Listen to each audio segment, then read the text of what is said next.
tout le monde, dans la vidéo d'aujourd'hui on va parler d'une histoire qui s'est passée en 2018 dans le village de Grey en Haute-Saône. Il relate l'histoire d'un jeune couple marié, Jonathan et Alexia Daval. Et en fait on va parler de sa disparition qui s'est passée le 28 octobre 2017. Avant de rentrer dans les détails, il faut savoir que les parents d'Alexia étaient un petit peu connus à Grey parce que je crois son père il avait un PMU ou un truc dans le genre et du coup ils étaient un peu les stars du village. Et aussi avant de commencer il faut savoir qu'Alexia était quelqu'un de positif, de stable et apparemment de très heureuse et épanouie genre elle avec elle-même.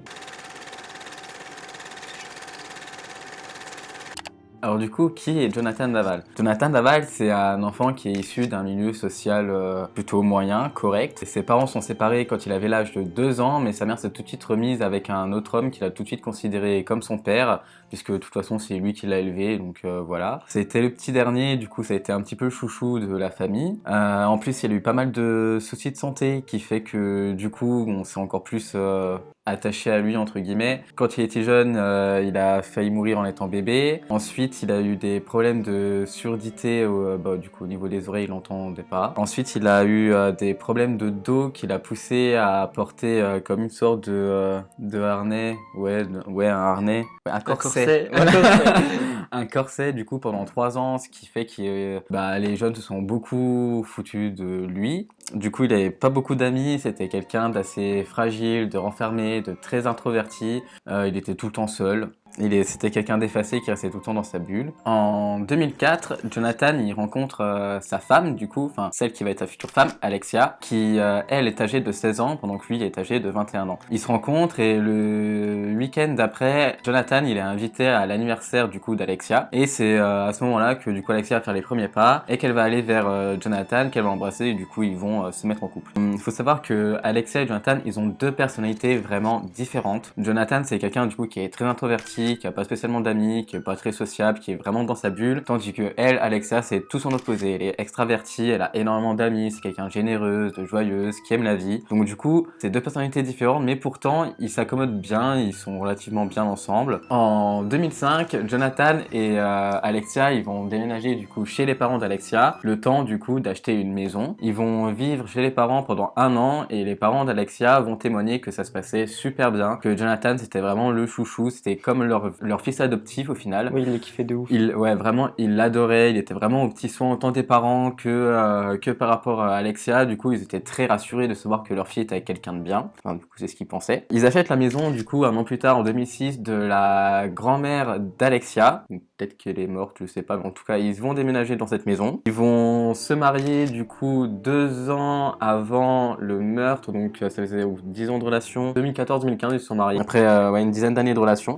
On en dit, du moins c'est ce que dit Randall Schwerdhofer, l'avocat de Jonathan. Donc Jonathan aurait confié que Alexia c'est elle qui gérait tout dans le couple. Donc c'était un peu elle qui portait la culotte, qui gérait tout, ça s'est fait naturellement. Et au fil des années du coup ils envisageaient de faire un enfant, mais selon la sœur d'Alexia, ce serait plus Alexia qui serait motivée par l'envie d'avoir un enfant et que Jonathan lui s'y intéressait pas tant que ça, que tout ce qui était médical ou quoi il était pas du tout investi là-dedans. De plus, leur envie d'avoir un enfant ne marche pas du tout, sans compter que Jonathan il a des problèmes d'érection. Du coup, dans leur couple, au fil des années, il y a énormément de disputes. Le couple se dispute tout le temps pour un oui, pour un non, au sujet des enfants, des problèmes d'érection. Alexia aurait tendance à beaucoup rabaisser Jonathan, parfois l'insulter, voire même le frapper. C'est un cas désespéré, qui ne comprend rien aux femmes, à moi, et qui ne pense qu'à lui. À défaut d'être heureuse, j'apprends à vivre comme ça. Je pleure moins, je me suis endurcie. Ah oui, mais ce n'est pas une vie. Il te reproche des choses? De ne pas être assez tactile. Mais en même temps, quand j'essaie, il me repousse, car il ne veut pas faire l'amour. De mon côté, j'ai des problèmes d'érection. Et il pouvait lui arriver de me reprocher le fait que nous n'ayons pas d'enfants. Aviez-vous ces problèmes avant votre mariage? Non, c'est d'avoir passé 1 an chez ses parents qui m'a posé problème. C'est plus un problème dans ma tête qu'un problème physiologique. Après, c'est que des on-dit, c'est la version une des versions que Jonathan a donné, donc on sait pas vraiment ce qui s'est passé. Il semblerait qu'une fois, Grégory, du coup, le beau-frère de Jonathan, qui est le petit copain de la sœur d'Alexia, aurait une fois entendu une dispute dans le couple, et selon lui, ça aurait été Jonathan qui, étrangement, aurait été dominant dans cette dispute. C'est lui qui aurait été au-dessus d'Alexia, et du coup, ça aurait énormément été étonné Grégory, parce que d'habitude c'est lui qui est plutôt rabaissé au quotidien. C'est alors que suite à 12 ans de relations Stable. stables, un matin, du coup le matin du samedi 28 octobre, il semblerait qu'Alexia soit partie faire un jogging vers 9h du matin et qu'elle ne soit pas revenue. Du coup, Jonathan a commencé à s'inquiéter et au bout de 2 heures, il a commencé à aller chez sa mère, donc à lui. Il a commencé à prêter ses inquiétudes parce que Alexia, ça fait un petit moment qu'elle est partie. D'habitude, elle a entre 30 minutes à 50 minutes de jogging. Là, ça fait un peu plus longtemps, du coup, il s'inquiète, il pense qu'elle reviendra jamais, qu'elle va partir, qu'elle l'a quitté. Enfin, voilà, il est vraiment pas bien. Suite à ça, il va au PMU des parents d'Alexia. Il va voir du coup le père, il prend un café. Il discute avec, il dit encore qu'il est inquiet, tout ça. Ensuite, il va chez la mère de Alexia. Et là, pareil, il explique qu'il est vraiment inquiet. À ce moment-là, il y avait, il me semble, la sœur d'Alexia plus son beau-frère. Et du coup, il va partir avec son beau-frère pour avoir des nouvelles d'Alexia. Sachant que à 9h30, la sœur d'Alexia aurait reçu un message de sa sœur lui disant qu'elle est partie courir et que si elle est motivée, elle passera chez elle sur le chemin du retour. Ce que d'ailleurs sa sœur avait trouvé très étonnant. Donc du coup, avec son beau-frère, Grégory, il décide d'aller d'abord voir à l'hôpital. Comme ça, si jamais il s'est passé quelque chose, en premier lieu, techniquement, ce sera aux urgences qu'elle y sera. Du coup, ils s'y rendent et ils expliquent que non, ils n'ont aucune nouvelle d'Alexia, qu'elle n'est pas là. Donc peut-être aller voir la gendarmerie. Du coup, ils se rendent à la gendarmerie sur les coups de 12h30 et c'est alors qu'ils signalent la disparition de Alexia Daval. Du coup, exceptionnellement, les forces de la gendarmerie ont déployé tout de suite un avis de recherche. Ils ont commencé tout de suite à prendre cette disparition au sérieux, ce qui est rare parce que d'habitude, voilà, c'est une jeune femme qui a presque 30 ans, elle est partie plus de 2 heures, bon, on va pas s'inquiéter pour ce genre de cas. La police continue d'abord, commence déjà la recherche, et suite à ça, au bout de seulement 2 jours, le lundi et le mardi, des battues ont été organisées du coup à la recherche d'Alexia. Donc savoir que la disparition s'est déroulée le samedi. Il y a eu des hélicoptères, des chiens, il y a eu énormément de personnes qui étaient présentes et on n'a toujours pas retrouvé son corps lors de ces battues. La famille d'Alexia Daval du coup explique que pendant ces battues, Jonathan et d'ailleurs même sa famille n'étaient pas du tout investis dans les recherches, qu'ils avaient l'air d'être plutôt en retrait, de pas trop s'en occuper, en fait juste d'être effacés et pas absents. Enfin d'être absent justement. Du coup sa famille et Jonathan étaient considérés comme absents lors de ces battues. Et son corps il sera retrouvé un mois plus tard, le 30 novembre, dans une forêt à Gray. Le corps il a été retrouvé caché sous des feuilles, complètement calciné et beaucoup battu, saccagé en fait. Et on pense pas tout de suite que c'est Alexia, mais que ça peut être n'importe quelle jeune fille parce qu'il a été retrouvé à des kilomètres du parcours habituel où elle allait faire son jogging normalement. Du coup, il y a eu l'hypothèse juste d'une mauvaise rencontre qui aurait pu mal tourner. Les résultats de l'autopsie, ils arrivent le 4 novembre et en fait, ils ont fait une autopsie plus poussée, ils ont découvert que c'était un meurtre. Du coup, je vais vous dire tout ce qu'ils ont trouvé. Ils ont trouvé qu'elle a été violemment frappée à plusieurs reprises. La cause du meurtre, enfin de sa mort, c'est un étranglement. Elle a été brûlée après avoir tué, certainement pour effacer les preuves. Et ses parties génitales, elles ont été aussi brûlées. Toi, tu disais que c'était pour quelque chose, je sais pas. Selon un expert psychiatre, ça aurait été parce qu'il aurait vécu des sévices sexuels pendant l'enfance. Et du coup, ça aurait un lien du pourquoi il les aurait pas touchés ou qu'il les a touchés, je sais plus. Elle n'a pas été violée, donc c'était vraiment un meurtre de sang-froid. Parce que généralement, quand il y a ce genre d'homicide, il y a toujours, en règle générale, un viol avant ou après. Oui. Et là, il n'y a pas de viol, du coup, c'est vraiment juste un meurtre de sang-froid. Le lendemain de la découverte de son corps, il y a eu une marche de 10 000 personnes en l'honneur d'Alexia dans la ville de Gray. Lors de cette marche, son mari il a fait un discours complètement et totalement émouvant auprès de la France entière, parce que tout le monde l'a regardé. Et en fait, oui, il a juste ému toute la France en disant des choses telles que « Alexia était ma première supportrice, mon oxygène ».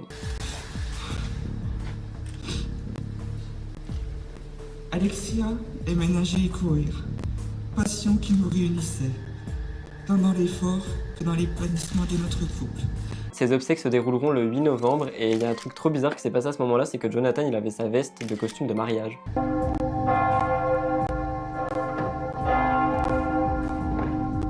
Donc certains trouvaient ça plus ou moins gênant, Il avait Ok. déjà demandé quand même la permission au père d'Alexia de remettre Il cette a demandé à veste. toute la famille, non? Oui, à la famille, il me semble, et dessus au père. Parce que, le père avait dit que bah non, ça le dérangeait pas si ça lui faisait plaisir. Après, ça a été vu d'un mauvais œil par quand même beaucoup de personnes.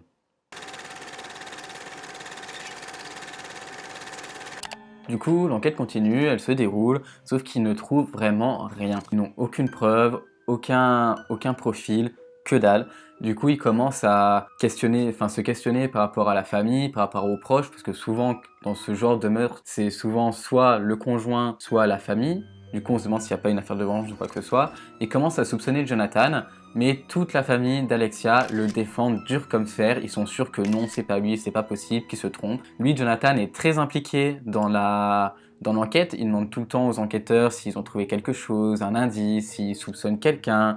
Il va même parfois voir les parents d'Alexia pour dire qu'il soupçonne tel ami en disant que ça se trouve c'est lui qui a tué Alexia. Enfin voilà, c'est vraiment n'importe quoi. Mais un jour, 3 mois plus tard, Jonathan est placé en garde à vue. C'est donc le 29 janvier 2018 que la police interpelle Jonathan Daval et le place en garde à vue suite à justement d'une part des soupçons et à un témoignage de la part d'un voisin qui dit avoir vu la voiture de Jonathan dans la nuit du meurtre. Donc du 28 au 29 ou du 27 au 28 octobre. En tout cas, ils ont vu la voiture de Jonathan dans la nuit partir et justement, sur les lieux du crime, il y a des traces de pneus qui correspondent à la voiture de Jonathan. Du coup, Jonathan, forcément, il nie en bloc. Il explique que de toute façon, la veille, il avait un alibi. Il était avec Alexia en train de faire une soirée raclette, typiquement de là-bas, de chez nous. En train de manger une raclette, du coup, chez ses beaux-parents avec Alexia, que tout s'était bien passé, qu'ils sont rentrés après et que, voilà, qu'il n'y avait rien eu. Du coup, au début, la police, ils pensent que c'était sûrement une dispute de couple qui a mal tourné,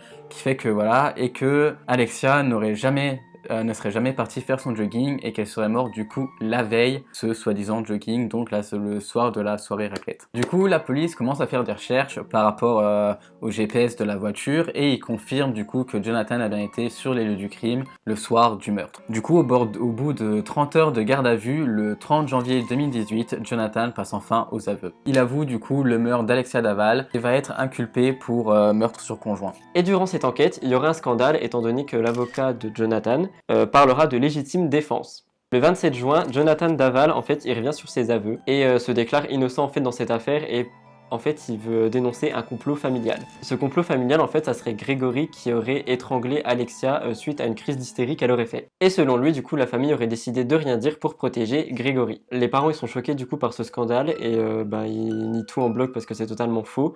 Mais ils disent aussi que le meurtre, il était tellement violent qu'ils voient mal John faire ça. Suite à ça, de nouveaux rebondissements. En septembre 2019, il y a une bombe à aérosol en fait qui a été retrouvée dans la maison de Jonathan suite à une nouvelle fouille et le capuchon de cette bombe à aérosol était retrouvé vers le corps d'Alexia. Et le deuxième, c'est qu'en novembre 2019, il y a un document Word qui a été retrouvé, je vais vous afficher à l'écran en fait ce que c'est. C'est un document avec dessus tout ce que Alexia aurait fait pendant cette journée, mais qui a été écrit en fait détaillé complètement sur Word, comme si quelqu'un préparait en fait sa défense pour la police en disant que je savais où elle était là avec moi ou machin truc bidule chouette. Et pour se souvenir et être toujours cohérent du coup dans ses dires. Et comme ça lui faisait un alibi. Sachant que durant l'autopsie, ils ont du coup retrouvé du tramadol dans le sang d'Alexia, donc c'est un médicament qui a tendance à te shooter très Ouais, c'est facilement. un antidouleur puissant. Voilà, c'est ça. Et du coup, ce qui est totalement d'une part incohérent avec l'envie d'avoir un enfant d'Alexia, parce que normalement, quand tu veux un enfant, tu prends pas du tramadol. C'est tous les médicaments comme ça, t'évites d'en prendre, ne serait-ce que pour ta santé et celle de ton futur enfant. Et du coup, certains pensent que ce serait une machination de la part de Jonathan d'essayer d'empoisonner Alexia. Il souhaiterait du coup la tuer comme ça en l'empoisonnant petit à petit. Et enfin, le 7 décembre 2019, il y a eu une confrontation en fait avec la famille d'Alexia, je crois qu'il y avait que le père. Non, il y avait tout le monde. Il y a eu une confrontation avec la famille d'Alexia, dans tous les cas, il y avait les parents. Et Jonathan, en fait, il est complètement tombé en sanglots et il a tout avoué. Tout de A à Z, que c'était lui pour tout. En demandant pardon.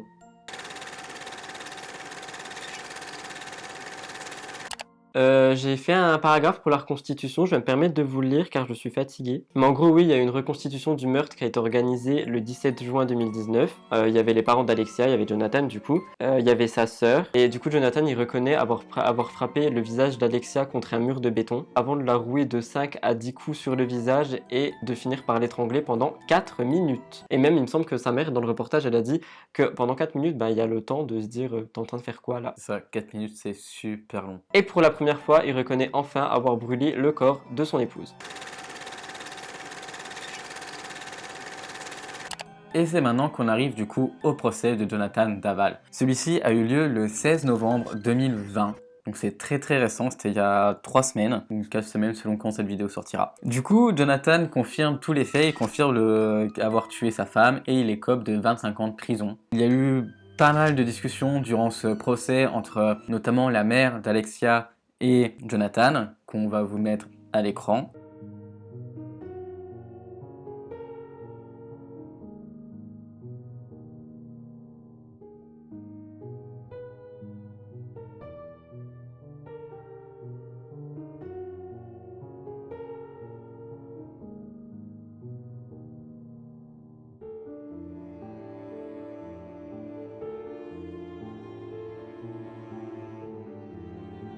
Et du coup, les psychiatres ont mis un profil psychologique et ils pensent que du coup, Jonathan serait comme une sorte de caméléon, que c'est encore un enfant qui n'a jamais grandi, qui n'est pas responsable, qui a toujours besoin d'avoir quelqu'un qui le protège. Et du coup, cet aspect de caméléon où il va tout le temps faire ce qu'on lui demande. En fait, il veut tellement être aimé qu'il va façonner sa personnalité selon les personnes avec qui il est, de sorte à ce qu'il soit aimé par son interlocuteur. Donc, si moi je dis que ma couleur préférée c'est le bleu, il va dire que c'est le bleu. Et si Rudy dit que c'est le rouge, à Rudy il va dire que c'est le rouge. Voilà, enfin, il va tout le temps se conformer à ce que les gens attendent de lui, de façon à ce qu'on l'aime, et il détestait la solitude, le fait d'être seul. Et du coup, beaucoup pensent que du coup, il aurait tué Alexia parce que Alexia voulait le quitter et qu'il n'a pas supporté cette rupture, et donc il aurait décidé de la tuer plutôt que à ce qu'elle le quitte. Certains pensent aussi que c'est une question d'image, que Jonathan ne supportait pas du coup qu'on ternisse son image parce que déjà étant jeune, tout le monde s'est souvent foutu de lui, et du coup suite à ça, maintenant qu'il est grand, qu'il a sa vie, il a envie